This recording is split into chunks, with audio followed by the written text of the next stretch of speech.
अस्सलाम वालेकुम फ्रेंड्स, आप देख रहे हैं हमारा यूट्यूब चैनल अलमक्का टेक एंड बिजनेस। आप दुनिया भर से हमारे तमाम व्यूवर्स को मिडनाइट मार्केट अपडेट में बहुत बहुत वार्म वेलकम। तो गाइस, मार्केट ने पिछले 9 घंटे यहां पर पूरी तरह स्टक पोजीशन में काटे हैं, लेकिन जैसे ही मिडनाइट का सेशन यहां पर स्टार्ट हो रहा है, मार्केट में एक नया स्पेल जो करेक्शन का है वो हमें दोबारा देखने को मिल रहा है, जिससे हमें पहला आइडिया ये मिलता है दोस्तों कि सिर्फ यहाँ पे आल्ट कॉइन तेज़ी से गिर रहे हैं। हमने डोमिनेंस को फिर से तेज़ी से मजबूत होते हुए देखा है और वो अभी भी हो रहा है। यूँ अंदाज़ा लगा लें कि ऐसा लग रहा था कि जैसे मार्केट अपने वॉल्यूम को रिकवर करेगी शाम 7 बजे के बाद, लेकिन आज का ये सैटरडे बिल्कुल अपने पुराने सैटरडे की रूटीन को लेकर के चल रहा है, यानी कि हफ्ते के दिन हमें पहले तो कोई वॉल्यूम ही देखने को नहीं मिला। अभी अगर हम कैपिटलाइजेशन का सुबह से मुकाबला करें तो 100 बिलियन की फिर से कमी हो गई है दोस्तों। अब आप अंदाज़ा करें कि 4.05 ट्रिलियन से मार्केट देखते ही देखते कहां आ गई है। तो गाइस, मुझे तकरीबन 9 दिन हो गए थे इसी दिन के बारे में डिस्कशन करते हुए।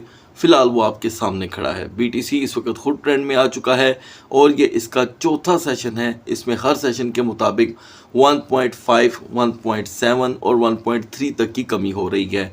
लिहाजा हम सिर्फ बीटीसी की तरफ ही तवज्जो देंगे। वो इस वक्त 1,12,400 पे आन खड़ा है। यकीनन वो दोस्त जो बिल्कुल फ्रेश इस मार्केट में एंट्री कर रहे हैं, या जिन्हें आए हुए सिर्फ 2 या 3 माह हुए हैं, या जो पहली दफ़ा हमारी वीडियो देख रहे हैं, मैं उनसे मुखातिब हूँ यहाँ पर कि दोस्तों इसे बोलते हैं क्रैश, यानी कि करेक्शन का जो सेशन था वो ख़त्म हो चुका है। ठीक है, और हम 1,23,000 जैसे रिकॉर्ड एक हाई के बाद यहाँ पर आए हैं।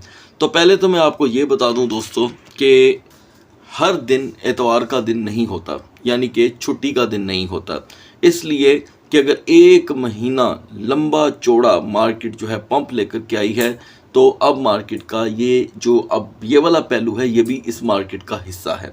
मैं तो ये कहूँगा कि आप सब के लिए बड़ी अच्छी बात है कि आप इसे बड़े डिसेंट वे में नीचे आता हुआ देख रहे हैं। तो यहाँ पर अपॉर्चुनिटी ज़्यादातर उनके लिए पैदा होती है जिन्होंने हमेशा मार्केट को हर लिहाज से सोचा होता है, यानी कि दोनों साइड पे। और जो स्पोर्ट ट्रेडर होते हैं वो ऐसी मार्केटों में ज़्यादा एक्टिव दिखाई देते हैं, क्योंकि जिन्हें पीक के ऊपर स्पोर्ट में रहते हुए ख़रीदारी का शौक़ होता है, वो इस वक्त यकीनन परेशान दिखाई देते हैं। तो गाइस, कल आपके साथ मैंने अगस्त टोकन के बारे में एक वीडियो शेयर की थी, लिहाजा उसे दोबारा मुलाहिज़ा फरमा लीजिएगा। उसका लिंक मैं आई बटन पे दे दूंगा। आपको यकीनन उस वीडियो को देखने के बाद कुछ ना कुछ सीखने को मिलेगा। तो यहाँ पर गाइस, बीटीसी अभी भी 1,12,000 को प्रोटेक्ट कर रहा है। आपको याद होना चाहिए कि मॉर्निंग में भी हम ज़्यादा से ज़्यादा 1,12,500 से बाउंस कर गए थे, और अभी भी मार्केट यहाँ पर स्ट्रगल कर रही है। तो मैं समझता हूँ कि इन दोनों को, बीटीसी और इथेरियम को, हम लास्ट में डिस्कस कर लेंगे। ठीक है, ज़रूरी ये है कि मैं साथ साथ आपको ख़बरों के बारे में भी आगाही देता चलूँ। तो गाइस, पहला तो यहाँ पर आज रिजेक्शन आया है इंडिया की तरफ से। ठीक है, उन्होंने एक नॉर्मल सा एहतजाज रिकॉर्ड करवाया है इस टैरिफ के लिए, यानी कि उनके जो प्राइम मिनिस्टर हैं उनका ये कहना है जी कि ये ठीक नहीं हुआ, ऐसे वैसे जो भी उनकी स्टेटमेंट है वो इतनी कोई अहम तो नहीं है, लेकिन फ़िलहाल वो देखने को मिली है मार्केट के अंदर। और ज़ाहिरी बात है, यहाँ पर अगर आप निगोशिएट नहीं करेंगे अमेरिका के साथ, तो फिर ज़ाहिरी बात है आपको कुछ ना कुछ ऐसे डिसीजंस तो होंगे जो आपको देखने को मिल सकते हैं। तो इसके ऊपर अगर कोई कल को निगोशिएट हो जाता है, तो इसको मैं फ़िलहाल एक्सपेक्ट कर रहा हूँ कि ये पीर के दिन शायद देखा जाए। वो भी जैसे जैसे वक्त गुजरता जा रहा है, अब टैरिफ जो है वो अपने आप में ज़्यादा आपको इम्प्लीमेंट होता दिखाई दे रहा है, जिसकी ताज़ा मिसाल इस वक्त मार्केट की करंट सूरत हाल है। मैं पहले भी आप दोस्तों को टीच कर चुका हूँ कि जब भी टैरिफ की बात होती है, यानी कि टैरिफ इम्पोज होने की बात होती है या इसको सख्त करने की बात होती है, तो मार्केट टूट जाती है। जैसे ही उसमें नरमी में बात होती है तो सूरत हाल कुछ नया रुख इख्तियार कर लेती है। लिहाजा आज की दोस्तों XRP की पोजीशन जो थी, वहाँ से हम आगाज़ करते हैं। हम 2.98 पे थे सुबह की मार्केट में। जब मैंने आपके साथ सुबह की वीडियो शेयर की तो आपको बताया गया था कि अगर हम 3.05 तक एंटर नहीं होते तो ये 10 सेंट मज़ीद क्रैश कर जाएगा। तो दोस्तों उसके मुताबिक अगर हम देखें तो XRP 2.75 तक आन पहुँचा है। ये एक बड़ी कमी कंसीडर की जाएगी XRP को लेकर के, ठीक है जी। तो अभी भी XRP को अगर हम 2.90 पे देख लेते हैं तो ये इसके लिए सेफ्टी जोन होगी। ऐसा नहीं होता इवन कि ये 2.80 तक भी नहीं पहुंचता तो आप 2.70 और 65 के दरमियान रहेंगे। नाउ BNB की दोस्तों हमारी आज की कमज़ोर तरीन सपोर्ट थी 750 की। मैंने आपको सुबह की वीडियो में बता दिया था कि 750 इज़ द वीकेस्ट सपोर्ट, और 755 पे तो खैर ये उस वक्त रोटेट हो रहा था। आपने देखा दोस्तों कि यहाँ पे जो BNB है उसने 735 तक का लो दे दिया है। अब मुझे ऐसे लगता है दोस्तों कि 735 एक स्ट्रॉन्ग सपोर्ट रहेगी सिर्फ आज रात के लिए। अच्छा, जब मैं आपके साथ एनालिसिस शेयर करता हूँ तो उसमें टाइमिंग का बड़ा ख्याल रखा करें, इसलिए कि हर 12 घंटे की हर टोकन की अपनी अपनी सपोर्ट एंड रेजिस्टेंस होती है। ये ऐसा नहीं होता कि एक सेशन में रह गई तो अगले में भी वही होगी, तीसरे में भी वही होगी, ऐसा नहीं होता। तो अभी के लिए दोस्तों BNB की सपोर्ट आपके सामने है और रेजिस्टेंस 743 से 45 के दरमियान देखने को मिल सकती है। नाउ सोलाना की आज की सपोर्ट थी 160 गाइस। पहले पहल तो सोलाना दोस्तों सीधे 165 पर पहुंच गया और अब जा कर के इसने 157 का लो प्रोवाइड कर दिया है, ठीक है। तो मैं समझता हूं कि अभी भी इसमें जो बाकी जान हमें देखने को मिल रही है वो 150 तक की है और रेजिस्टेंस 160 तक एक्सपेक्ट की जा सकती है। नाउ डोजकॉइन 0.1990 की हमें दोस्तों रेजिस्टेंस चाहिए थी जो नहीं मिली, और आपको ये भी अपडेट कर दिया गया था कि अगर हम इसे नहीं हासिल कर पाए तो डोज आपको 0.1964 तक ले जाएगा। तो गाइस आपने देखा कि ये तो 64 से भी नीचे चला गया है। ये एक बड़ी कमी मानी जाएगी डोजकॉइन के एतबार से, काफ़ी बड़ी कमी। तो लिहाजा इसकी सेफ जोन है दोस्तों 0.1920 की। अगर हम इसमें भी नहीं आते तो आप 0.1880 का यहाँ पर लो देखेंगे। अब आते हैं दोस्तों सुई कॉइन की तरफ। देखिए गाइस, सुई कॉइन की यहाँ पर जो मैंने आपके साथ सेकंड सपोर्ट शेयर कर रखी थी वो थी 3.50 की। इस मार्केट के अंदर सुई फंडामेंटल होने में पहली पोजीशन पे है दोस्तों, और इस वक्त इसकी करेक्शन भी जो है वो आल्ट कॉइन की निस्बत में ये पहले नंबर पे है। इसकी करेक्शन जो है वो काफ़ी बड़ी करेक्शन हुई है। ये 3.90 और 4.12 के दरमियान से ये यहाँ पर क्रैश हो रहा है और अभी तक नॉर्मली ये लो कर रहा है। तो लिहाजा 3.50 पे जिन दोस्तों ने यहाँ पर इसे ये वक्ती तौर के लिए यूटिलाइज़ किया था उन्हें 3.57 तक का हाई देखने को मिल गया था। अभी के लिए दोस्तों सुई 3.30 को ट्रिगर कर चुका है, ठीक है। और मैं समझता हूँ कि ऐसी करंट पोजीशन में आपका पहला जो पॉइंट ऑफ व्यू है वो है होल्डिंग का। तो अभी सुई को बेहतरीन वे में आप इस करेक्शन में होल्ड ही कर सकते हैं। नाउ लिंक को दोस्तों 16.20 सेंट की रेजिस्टेंस चाहिए थी। अगर ये नहीं मिलती तो हम 15.80 पे आएंगे। तो गाइज आप देख सकते हैं लिंक कॉइन जो है वो इस वक्त 16 को बहुत ही आसानी से ब्रेक करके अब तक का अपना सबसे बड़ा लो पेश कर चुका है और यह 15.50 का। अब क्योंकि लिंक दोस्तों बहुत ज़्यादा डाउनफॉल कर गया है यहाँ पर, लेकिन मैं देख रहा हूँ कि 15.50 पे आकर के ये थोड़ी देर के लिए रुका है। मॉर्निंग के सेशन तक दोस्तों बहुत ज़रूरी होगा कि लिंक 15.75 पे वापस आ जाए। सपोज़ अगर हम 15.50 पे ही रह गए तो इसकी वापसी मुश्किल हो जाएगी और हम 15.30 का रुख इख्तियार करेंगे। ऐसी पोजीशन में वो दोस्त जो एवेक्स को तलाश कर रहे थे दोस्तों, मैं कहूँगा कि एवेक्स इस वक्त आपके सामने है, आपके पास इस वक्त लाइव इसकी सिचुएशन है। ये $27.5 से दोस्तों ट्रेड टूटता हुआ सीधा 20 पे आ चुका है। तो मैं समझता हूँ कि अगर ये 20 का लेवल भी तोड़ देता है तो आप 18.80 तक का यहाँ पर वक्ती लो देखेंगे। अब आते हैं दोस्तों डॉट कॉइन की तरफ। डॉट के लिए दोस्तों 3.50 से 3.55 की सपोर्ट थी। ये एक बड़ी सपोर्ट है और ये पहली सपोर्ट है, लिहाजा मुझे ऐसे लगता है कि आपको सेकंड की ज़रूरत नहीं पड़ने वाली, और सेकंड है दोस्तों 3.10 की।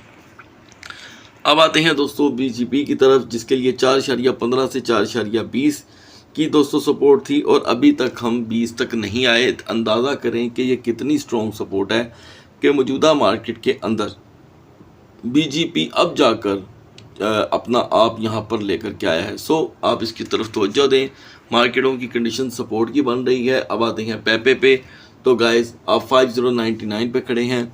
यकीनन पेपे का टारगेट आपको याद होगा 5095। फर्दर यहाँ पर दोस्तों हम देख रहे हैं टाओ कॉइन को। जाहिर बात है अभी करेक्शन चल रही है तो it's very easy to learn. ऐसी मार्केटों में 340 आज की दोस्तों सपोर्ट थी और रेजिस्टेंस 346। पहले तो मैं आपको ये बता दूं दोस्तों कि मार्केट ने अपनी रेजिस्टेंस को पूरा किया। ये 342 पे था, 346 तक गया और तब से लेके अब तक दोस्तों ये डाउन कर रहा है, यानी कि ये 340 को ब्रेक कर गया। मैंने आपको बताया था ये कमज़ोर सपोर्ट है। अभी भी दोस्तों टाओ की ये सपोर्ट कमज़ोर है जो है 330 की, जो भी वक्ती तौर के लिए टूटी है। ये टेम्पररी टूटी हुई है, ठीक है।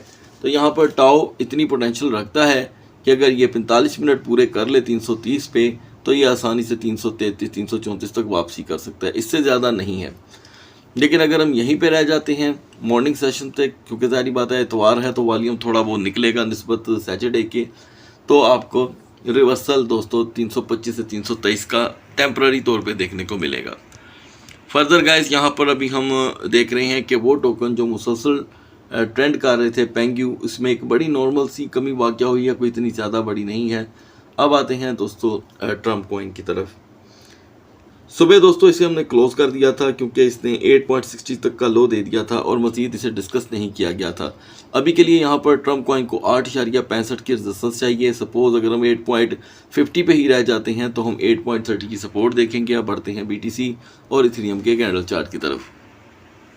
Guys now we are on the chart of BTC और BTC यहाँ पर गाइस अपना आज के दिन का जो सबसे बड़ा हाई हमें दिखा कर गया है वो है 1,14,000 का। इससे $1 भी मार्केट ऊपर नहीं जा सकी और ये बिल्कुल थोड़ी देर के लिए था, जबकि आपको अपडेट किया गया था कि इस मार्केट के लिए 1,15,500 से 1,16,500 ही इसकी जो कि है दोस्तों पॉजिटिव जोन कंसीडर की जाएगी। अब यहाँ पे मार्केट दोस्तों तेज़ी से अपनी सूरत हाल बदल रही है। हम फुल डे की तरफ आते हैं और फुल डे में हमें यहाँ पर एक बिग बेरिश मारूगुजू कैंडल बनती दिखाई दे रही है विदाउट सपोर्ट। दोस्तों जब आपके साथ मैंने सुबह मार्केट शेयर की थी तो आपको बताया गया था कि इस मार्केट की वीकर जोन 1,13,200 होगी। जब भी मार्केट यहाँ पर आएगी तो 1000 तक की कमी जो है वो देखी जा सकती है। तकरीबन मार्केट आपके सामने खड़ी है दोस्तों और अब हम उसी जगह पे आन खड़े हैं जिसके बाद हमारे पास सिर्फ और सिर्फ मंथली सपोर्ट बाकी रह जाती है जिसे 1,10,000 से जोड़ा जाता है। मेरी आप तमाम व्यूवर से रिक्वेस्ट है कि आप अपनी अपनी कीमती राय दीजिएगा कि क्या आपने हमारी BTC की जो वीकली वीडियो होती है वो देखी थी। आपने नहीं देखी तो भी, देखी है तो भी, दोनों सूरतों में आपने जवाब ज़रूर देना है, क्योंकि मैंने उस वीडियो में दोस्तों आपको सारा कुछ एक एक चीज़ मैंने अपडेट कर दी थी। लिहाजा अभी के लिए वीकर जोन आपके सामने खड़ी है। यहाँ पर ओवरस्टे मार्केट यकीनन आपको 1,10,500 800 तक लेकर के जा सकती है। अब ये बात करना कि 1,10,000 भी टूट जाएगा, ये एक्स्ट्रा बात करने के बराबर हो जाएगा, जो मैं खुद करना पसंद नहीं करता। तो गाइस ये एनालिसिस हैं, इसे फाइनेंशियल एडवाइस के तौर पे आपने नहीं लेना। और अब अगर क्योंकि हम सेफ जोन की बात करें तो मार्केट के लिए अब सेफ जोन भी चेंज हो रही है। लिहाजा हम जिस सेफ जोन से पहले गुजर रहे थे वो बहुत दूर रह गई है। तो अभी यहाँ पे मार्केट को 1,13,500 से 1,13,800 की रेजिस्टेंस चाहिए होगी फ़िलहाल अपनी पोजीशन बचाने के लिए। हेल्पफुल टोकन में सिर्फ मैं यहाँ पर एक टोकन को ऐड करूँगा दोस्तों, वो है टाओ। बढ़ते हैं इथेरियम के कैंडल चार्ट की तरफ। दूसरी तरफ दोस्तों इथेरियम ने 3500 के लेवल को पूरी तरह ब्रेक कर दिया है। हालांकि ये सुबह ब्रेक हो गया था लेकिन हमारे पास ऑप्शन थी कि ये 2-3 बार 3514 तक आया। वजह ये बनी कि उस वक्त ये 3490 से नीचे नहीं जा पा रहा था। चलें, एक उम्मीद थी व्यूवर्स के लिए, लिहाजा ये उसे तोड़ आया है और आज की full day candle big bearish है। 3 और की तरफ चलते हैं। 3 और में दोस्तों आखिरी 6 घंटे की परफॉर्मेंस भी नॉन स्टॉप बेरिश है गाइस। तो मार्केट ने यहाँ पर जो किया है वो आप में से किसी से कोई ढका छुपा नहीं है, यानी कि इस वक्त जो मार्केट के करंट प्राइस हम देख रहे हैं वो 3300 तक आन खड़े हैं। ठीक है जी, तो 3380 3390 पे दोस्तों इस वक्त मार्केट ऑलरेडी खड़ी है। अब यहाँ पर कुछ हमारे लिए सीखने को है। अब वो कुछ क्या है ये आपको मैं यहाँ पर दोस्तों बताता हूँ। आपने थोड़ी सी तवज्जो देनी है कि मार्केट का दोबारा 3420 3450 पे आना इसको थोड़ी बहुत होप यहाँ पर इसकी जनरेट करवा देगा। ठीक है, अगर ऐसा नहीं होता तो अब आप यहाँ पर ऑर्ली चार्ट को देखें। ऑर्ली चार्ट क्या कर रहा है, हर और में 3 घंटे दोस्तों ऐसे हैं कि जहाँ पे मार्केट टूट रही है और 1 घंटा सपोर्ट का है। तो अभी की ये आखिरी सपोर्ट है। सपोज़ ये सपोर्ट टूट जाती है तो 3350 एक नॉर्मल सा लो होगा और सेफ जोन में आपको यहाँ पर बता चुका हूँ कमो बेश 3450। तो इस बीच जो टोकन इथीरियम के साथ यहाँ पर मूव कर रहे थे उनमें मेन किरदार अभी भी सुई और बीजीपी का ही रहेगा, इसलिए कि अगर एक महीना लगातार इन टोकन ने यहाँ पर शाइन किया है जस्ट लाइक अ स्टार, तो 1, 2 या 3 दिन अगर उसमें करेक्शन आती है तो ये पार्ट ऑफ द मार्केट है। सो गाइज, सुबह तक अल्लाह हाफिज़।